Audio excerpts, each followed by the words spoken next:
Hello guys, welcome to my channel.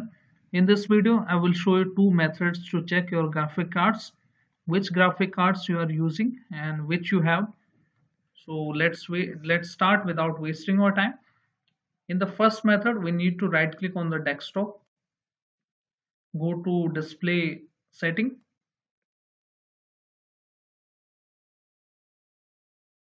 Okay, once you are on a display, you need to scroll it down and look for advanced display setting. Click on this.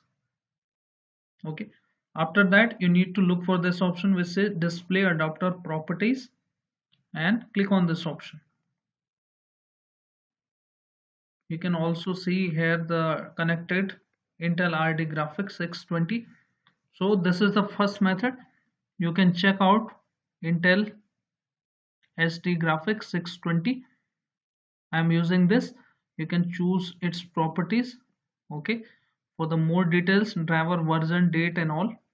So this is the first method. You can check it. Okay, I'm using the Intel SD graphics card, so you can check also. If Microsoft basic driver is showing here, you need to update that from the manufacturer website. Okay, so let me close this and we will proceed with the second method. In the second method, we need to go to device manager. Okay, so press Windows plus R button together, or you can directly search device manager on here. Type at dev mg mt.msc.